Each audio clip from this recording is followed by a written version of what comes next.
BD news 21।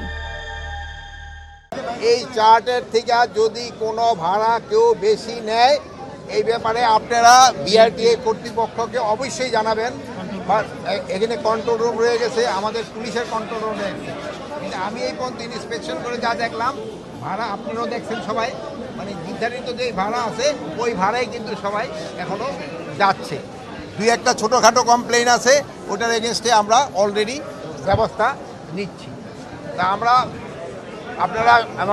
সবাই মিলে দোয়া করব যাত্রীরা যেন ভালোভাবে যেতে পারে এবং রাস্তাঘাটে যেন কোনো অসুবিধা হয় না। আপনারা দেখছেন, আমি ড্রাইভারও জিজ্ঞেস করে দেখছি তারা পুরাটা রেস্ট পায় কি না। যেহেতু ড্রাইভাররা যদি রেস্ট না হয় তো অনেক সময় দুর্ঘটনার একটা সম্ভাবনা থাকে। এই জন্য ড্রাইভারও যেন রেস্ট পায়, এই ব্যবস্থার জন্য মালিক যেন বলা হয়েছে এরা যেন রেস্ট পায়। এবং দুই একটা আপনাকে সামনে চেক করে দেখা হয়েছে তারা মোটামুটি রেস্ট পেয়েছে। এই তো ছিল। এবার ওভারঅল ঈদ যাত্রাকে কিভাবে মূল্যায়ন করবেন? আমরা গত কয়েকদিন দেখছি যেভাবে কিছু কিছু অভিযোগ থাকলেও সব মিলে যারা সন্তুষ্টি প্রকাশ করেছে, স্বস্তি প্রকাশ করেছেন, সব মিলে সরকারের কী উদ্যোগ ছিল? আপনারা এই সরকারের উদ্যোগ ছিল দেখেই তো আপনি যে বললেন যে লোকজন এই স্বস্তিতে যেতে পারছে। একে সরকারের ব্যবস্থাপনা ছিল দেখেই কিন্তু এই স্বস্তিতে হচ্ছে। এই যে আমরা চেষ্টা করতেছি পুরাটা ঈদে এরা যেন আল্লাহ লোকেরা ভালোভাবে যেতে পারে এবং তারা আবার যেন ভালোভাবে ফিরে আসতে পারে, এই আল্লাহর কাছে আমরা দোয়া করি।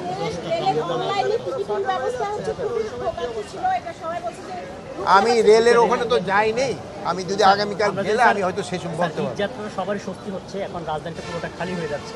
এই খালি রাজধানীতে আমরা জানি যে আইন শৃঙ্খলার যে একটা ছিনতাইগিরি তৎপরতা বেড়ে যায়, এটার জন্য আপনারা কোনো প্রকার এই জন্য তো আমি আগেই বলছি, স্বরাষ্ট্র মন্ত্রণালয় থেকে কিন্তু আগেই বলানো হয়েছে যে সবাই ছুটি ভোগ করতেছে, কিন্তু আমার পুলিশ কিন্তু সশস্ত্র বাহিনী, পুলিশ, বিজিবি, আনসার এরা কিন্তু কেউ ছুটিতে যাচ্ছে না। এরা কিন্তু এই নিশ্চিতভাবে যেন এই মানে আইন শৃঙ্খলা যেন ভালো থাকে এই জন্য তারা কাজ করে যাচ্ছে। এই জন্য আপনারা কিন্তু তাদের একটু ধন্যবাদ দেওয়া দরকার। এরা কিন্তু কেউ ছুটিতে যাচ্ছে না।